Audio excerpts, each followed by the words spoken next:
And hello everyone, thank you for joining us and joining me this morning to learn all about a how-to on video content and TikTok. So we have about 45 minutes. I'm going to cover a fair bit of ground, but don't feel like you have to scribble loads of notes. I can make the slides available.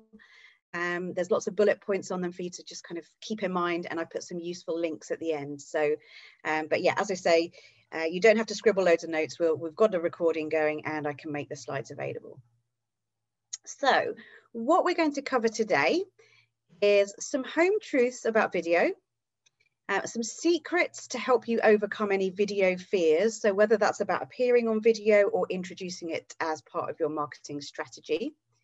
I'm going to spend some time talking about TikTok and giving people the lowdown on that, because depending on whether you're an avid user or you've just kind of dabbled in it, or you just heard of it and you don't really know what it is or what it does.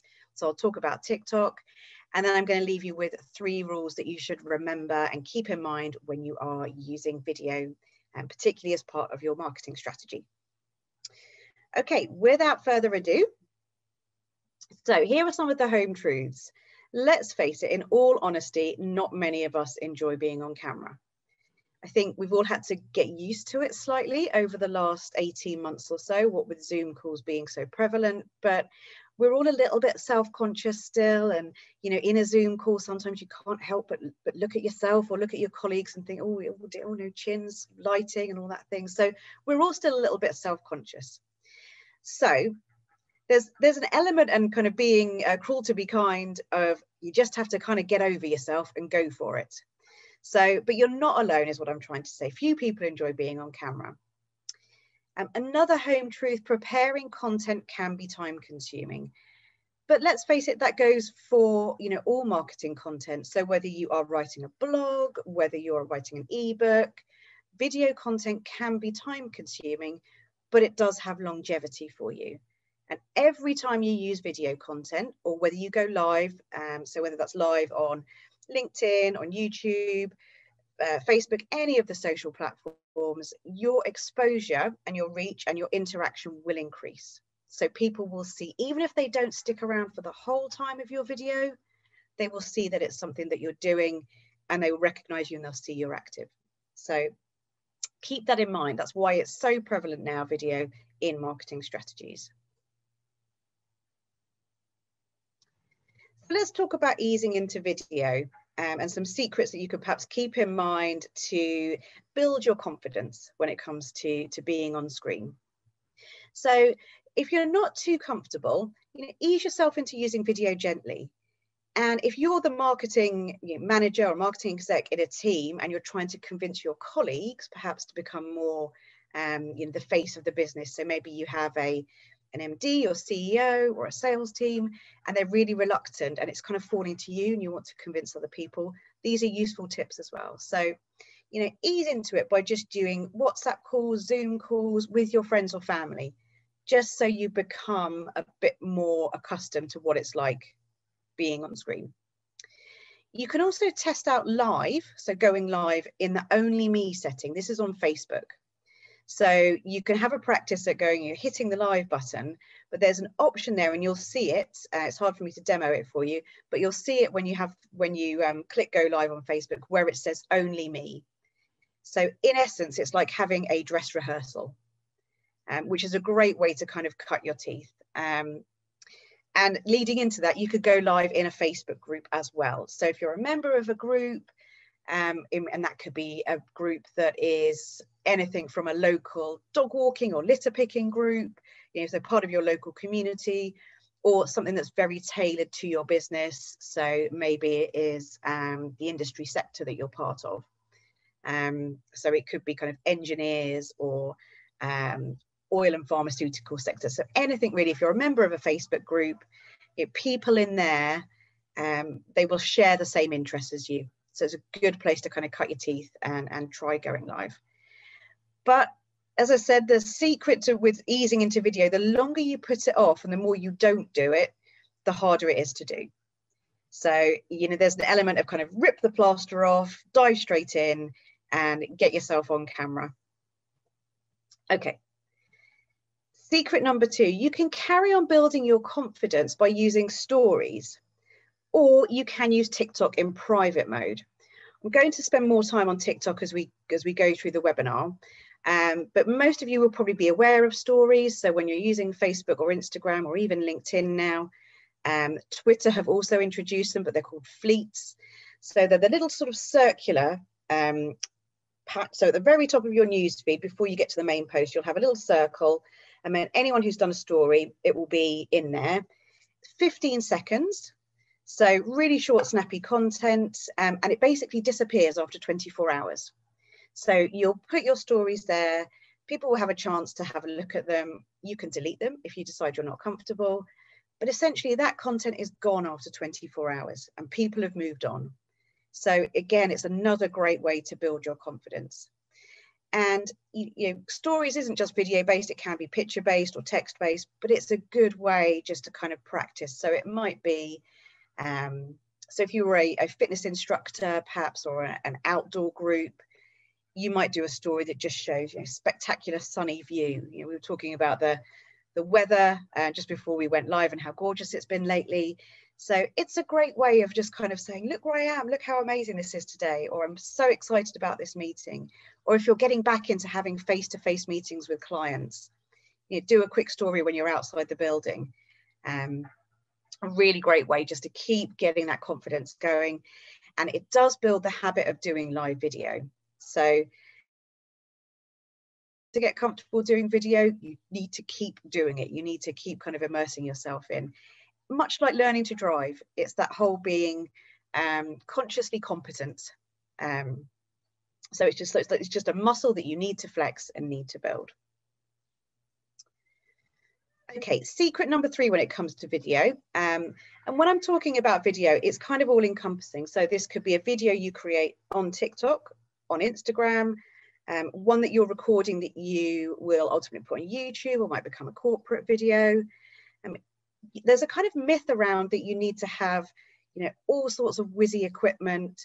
You need to have Spielberg-esque directing, you know, all the kind of things whizzing in and flying around.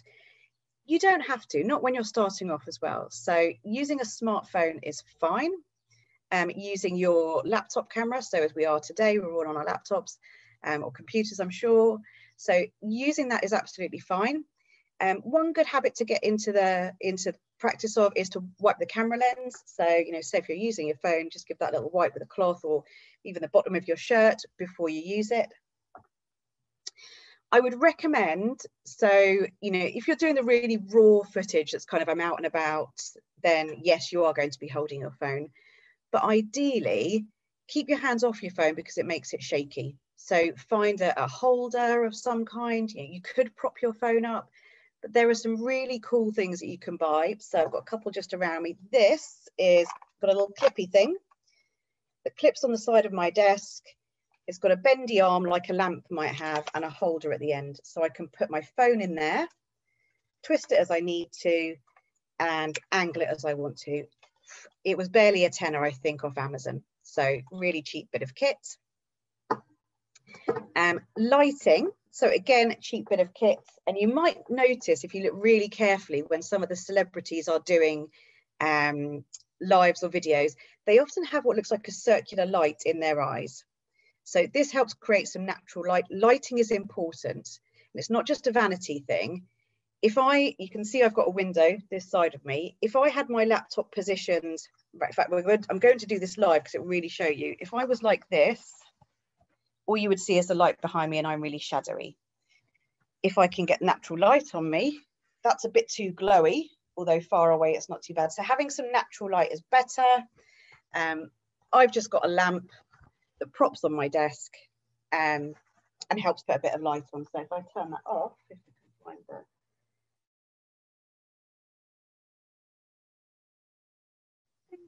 So again, that goes pretty dark and creates a shadow. A ring lamp on a tripod. Again, that was a little bit dearer, maybe about £20 off Amazon. But those kind of things, so fairly low cost, but they just help your videos look a little bit more professional.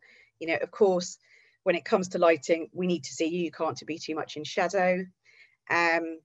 Sound as well. Most phones and computers the inbuilt microphone is fine. You can buy little clippy microphones, so ones that might clip on your lapel or t-shirt if you're wearing one. Again, super cheap, just go on Amazon or ask people for recommendations. You know, as marketers, we know when we're putting a bit of content out there, great way of gaining content is by asking your audience, what should I use for this? So, so that's all about keeping your equipment nice and simple. So in terms of what to talk about in your videos, being too scripted, I think we could probably all agree it sounds quite fake. So if I was sitting here saying to you, secret number 4, prepare, but don't script, bullet point and outline, it just doesn't seem as authentic as if I'm just kind of referring to these points. So you might bullet point your outline, maybe read it out loud to yourself before you go. So, you know, I would have whizzed through these slides before we launched today and went live. But think of it as speaking to just one person. So the handy thing with these Zoom calls, when we go live, I can only see 4 people beneath me on the screen, 2 of which, so lovely Christina and Saoirse, who I've spoken to before, helps you feel more relaxed. So really, it doesn't matter if you're doing a video, whether one person's watching or 1,000 people are watching. Imagine that you're just talking to one person. And just have a couple of messages maximum. So, you know, one other little tip that I often find is quite useful is to, if I've got some data maybe or some real bullet points I want to get across, I will scribble them on a post-it note and I will literally stick them next to the camera on my computer. So you can't see them, but they're just kind of stuck on the screen there. And when I read them, I'm also looking directly into the camera as well. So it's a good way of making sure that you're kind of focused on the screen and you can still get those data points across without having to refer back to your notes. So, but that said, try not to overload people as well. So just a couple of core messages when you're doing your videos. And if you're thinking about, well, what on earth should my video be about? There are heaps of things that you can use to generate content that your video could do. So it could be an explainer video.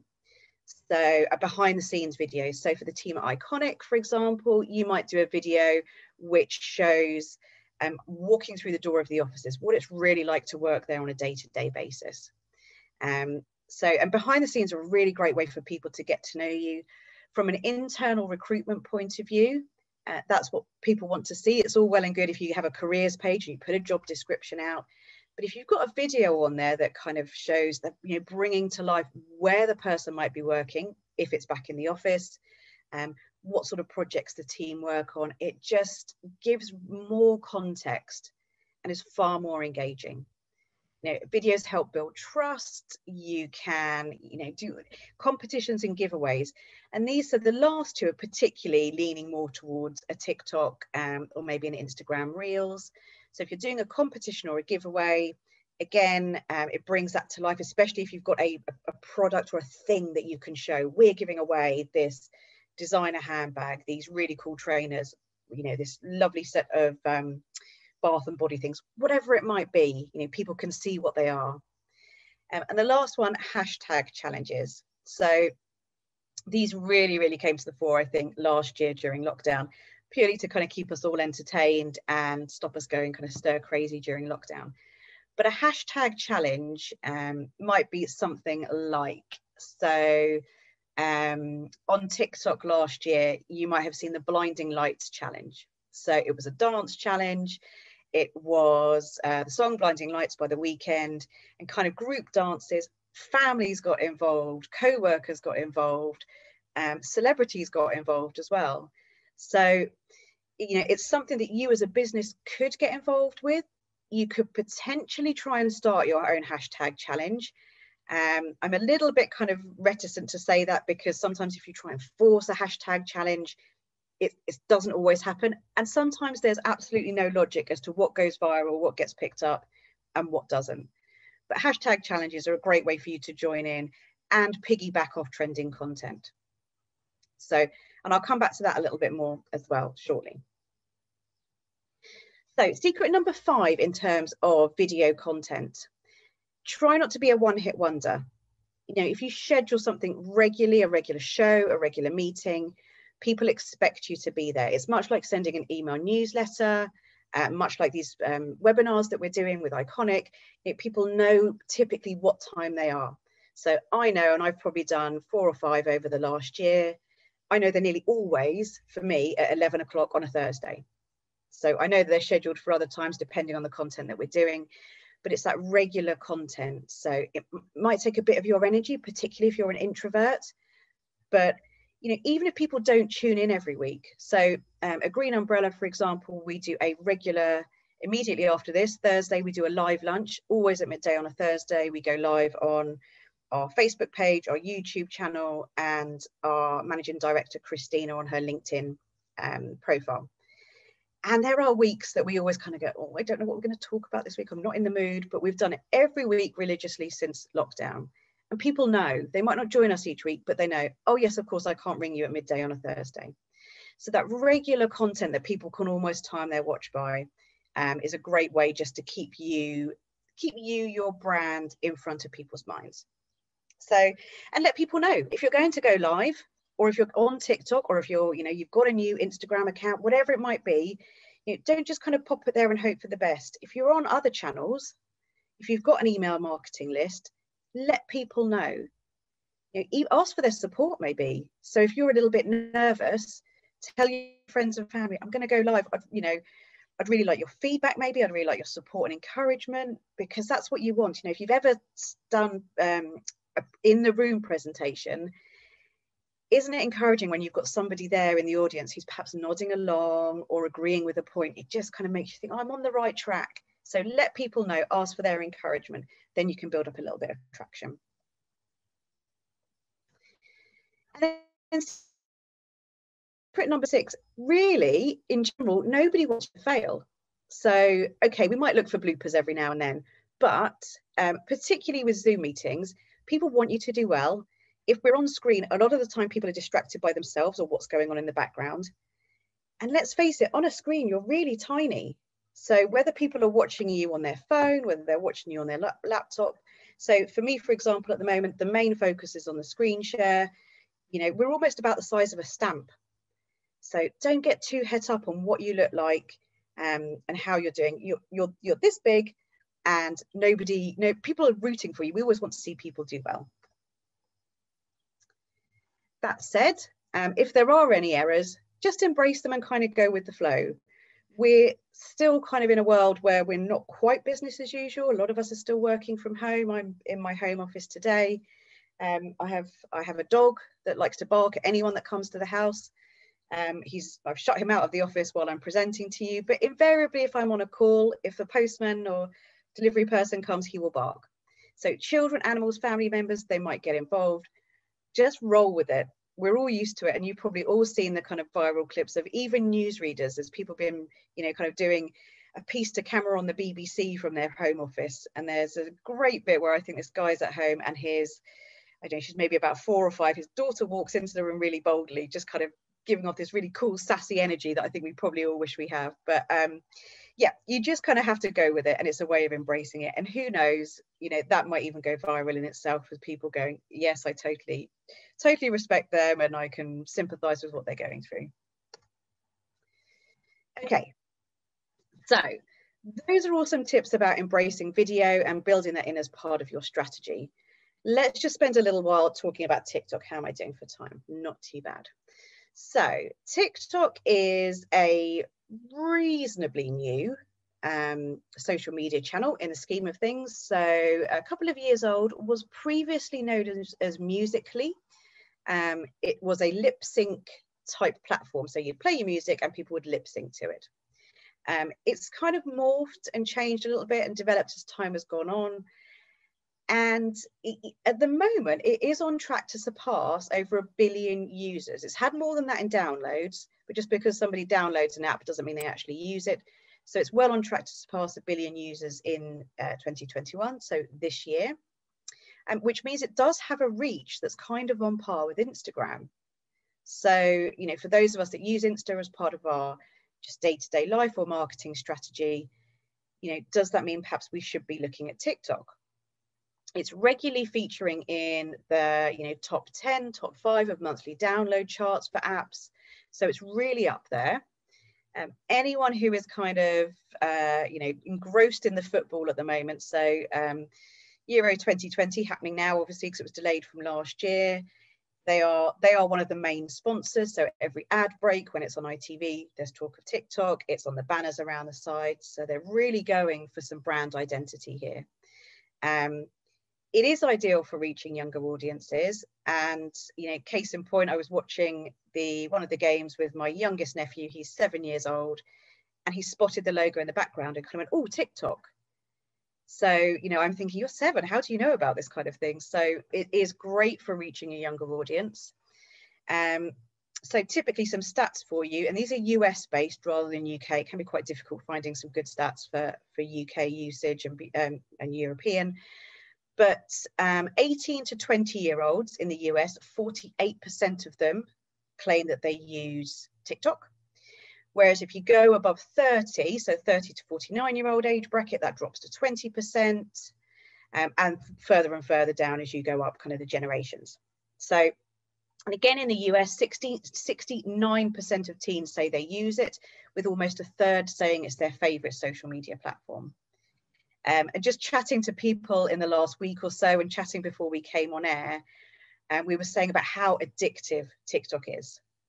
So it's an absolute time vampire as a user. So aside from thinking about using it as a marketing strategy, so in prep for this week, I spent some more time on TikTok, because I must admit, I'm not a big user. I'm probably in that age demographic that's a lower percentage. But quite easily yesterday, I lost 45 minutes just scrolling through TikTok videos. And were any of them any useful content that's going to change my life or make it any better? Arguably, no. I've seen some great hashtag challenges. I've seen some people putting flags on their faces, using filters. I've seen some cute, really heartwarming videos of dog rescues. So it's that kind of content, but it draws us in. It really draws us in, and we spend a lot of time on these platforms. So, there is a good argument about mental health and whether these kind of platforms are good for it, but I don't want to dive down that rabbit hole. We're talking about whether you should potentially use it as part of your marketing strategy. So TikTok as well, just to flag, it can be used for targeted ads. So much like Facebook, any of the social platforms, you can use it to create paid ads and sponsored content as well. So the sort of content that pops into your newsfeed. If you're new to TikTok, you will know that there is you can follow, whoever, whether that's celebrities, brands. So you'll have your page of people you follow. You will also have something called the For You page. So often with the hashtag FYP, For You page, which is where TikTok presents you with content it thinks you will like. And again, like all the social platforms, there is algorithms in the background. It's busy creating kind of a learner experience. What I will log on and see will be really different to what Christina would see, to anybody else on this platform. And it looks at things like the dwell time, so how long we will spend on each video, whether we just swipe straight past it. So over time, the more you use it, it will learn what people likes. So if you are creating content, use your hashtags as you normally would, and you will hopefully get presented to people so they can see you and see what you're doing. So why would you use TikTok? And I've gone for, again, maybe a quite controversial to say, don't use it unless. And I think a lot of people, when they come to a marketing webinar, they kind of come away with like, oh, we must be doing this, we must be doing this. And I think we have to all agree that not every platform is right for every brand or every person. So you really cannot be all things to all people. It's unlikely that you have a product that you would spend the same amount of time and approach on LinkedIn as you would on TikTok.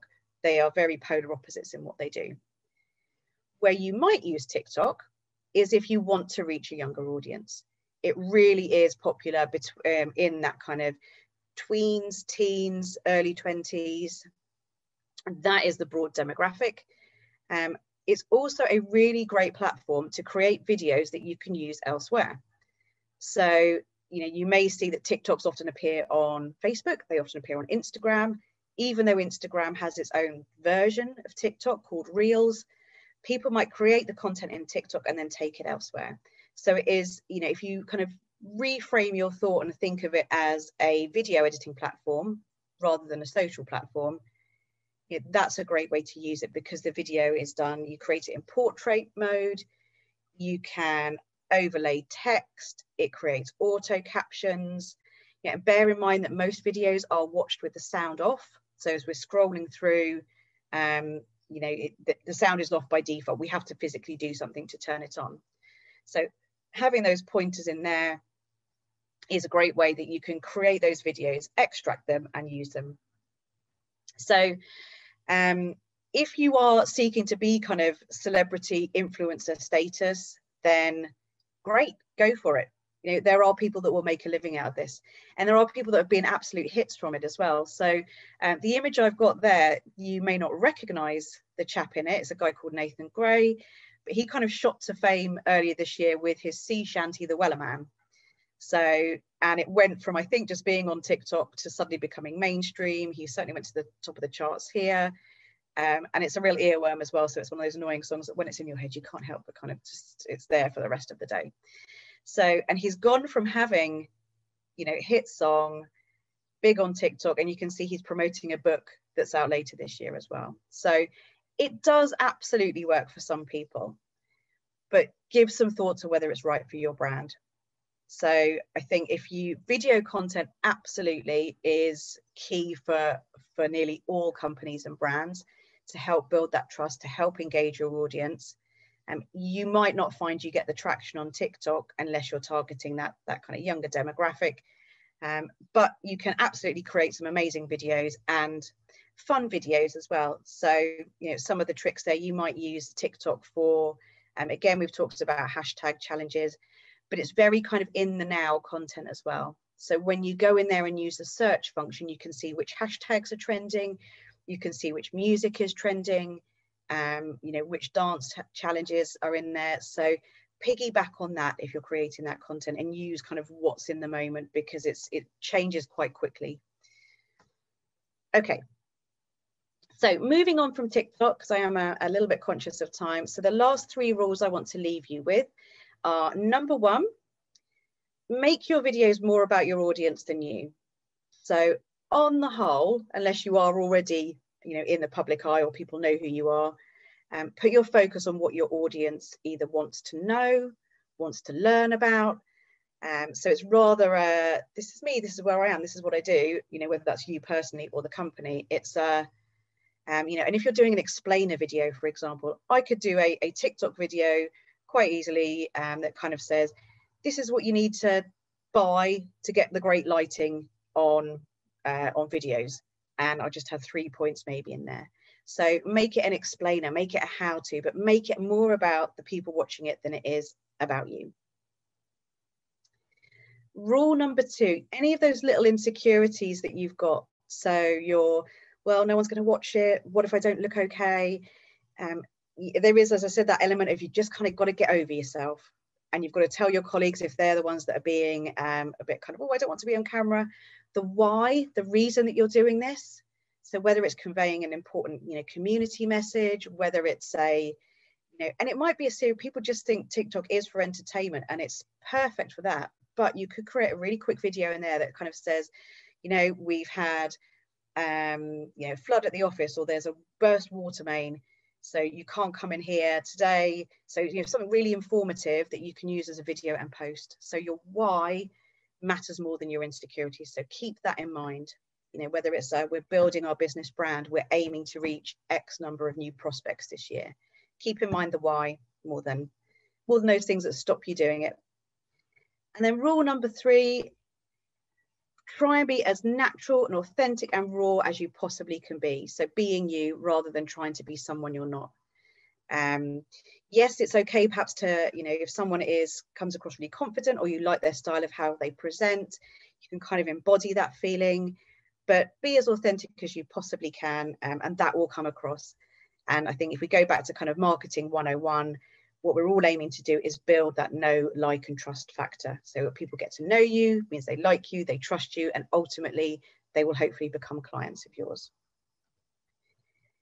I've popped some useful links in here as well. So they're hyperlinked. So when we share the slides, they're just some articles that I found over the last week or so that I've found useful that have fed into the content today. So some stats about TikTok, a small business guide to it. And if you're curious to see kind of some of the greatest hits on there, it does include the sea shanty chap, but there's 6 of TikTok's greatest hits in there as well. So some useful links and reading material for you. And that's it from me. So if you would like to know a little bit more about video, how that feeds into your marketing strategy, social media, then do connect with me on LinkedIn. Always happy to hear from anyone that's part of the Iconic webinars.